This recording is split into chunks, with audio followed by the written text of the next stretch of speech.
Hello and welcome to Let's Fix Computers. I'm having a quick look at a teardown of an AMD HD 7950 here. This is the MSI flavour of the card. This one has overheated and it's got graphical artifacts all over the screen right from post screen, so it's completely dead. And while I was working on it, this came out of a friend's computer at the weekend, and while I was working on it we took apart the cooler just to see if there was anything interesting to look at. And I was quite shocked to find how small the actual cooling system was on this card.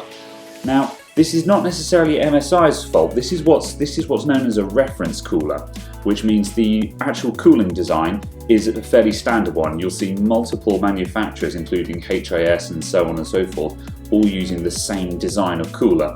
There might be some variation in this plastic cowl, but the actual cooling system is exactly the same.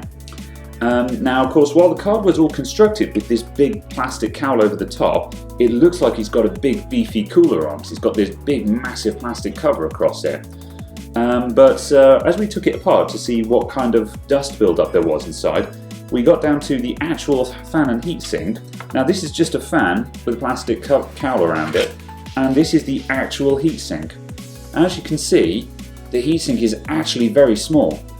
And if you look down the sides of it, you can see, if I put my hand behind it so you can see a bit better, you can see these fins are very thin, which is normal. That's a good thing. For radiator fins, you want high surface area, not necessarily thickness. But the issue is that if you discount these fins, because these are just radiating heat, the actual metal heatsink is this thin slab along the bottom, and there's nothing to it. There's actually very little actual metal. All this bit here, this is all fin. That thin sheet of metal on the bottom, that's the actual heatsink. Now, we've got a copper core on it, but given how little actual metal there is, that's not really worth much. And I was quite shocked at this. I thought with this huge fan and cowl over the top of it, there would surely be a large heatsink underneath to back that up. And so that's probably what has happened to this graphics card. This was very dusty when we took it off. This has been cleaned out with an air duster. But even with the air duster taken to it, there's still a lot of dust on this thing. You know, an air compressor would be needed to properly clean that out. And as such, because there's so little actual metal to this heatsink, it's very susceptible to heat soak, where the actual heatsink, the block of metal, absorbs as much heat as it can in a very short space of time, because there's not much of it. And so as soon as the fan is remotely blocked, suddenly you're overheating from the get-go. Now, this is as opposed to a larger heatsink, which will probably cover about sort of that kind of area, maybe on the card. It will probably cover these fans. It may extend over to cover the power system over here as well. And that larger heatsink, because it's got a much larger mass of metal, it can absorb a huge amount more heat before the fan starts struggling with it. So even if the fan is slightly blocked by dust, the sheer amount of metal that's on the graphics card will keep absorbing that heat. And so that's why bigger heatsinks are better.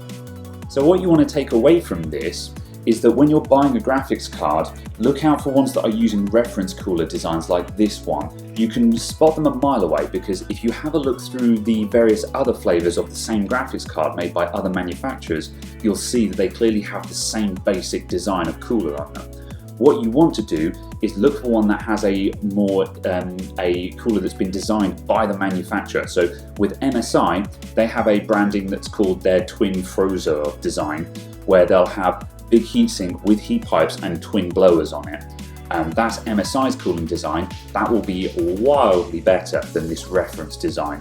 So that's what you want to look out for. And if you get one of those, you'll find your graphics card will have a much longer lifespan of it. And in addition to that, as I always say, maintain your computer. Every now and then, pull the graphics card out, take the side panel off, and blow out all the dust that's on it. Use an air duster if you can, or an air compressor, or whatever you can get to hand. If you really can't find anything at all, just a basic disassembly and then using a paintbrush just to brush off all the dust is a good place to start. And that will drastically increase the lifetime of your graphics card. So yeah, thank you very much for watching. I'll see you all next time. Goodbye for now.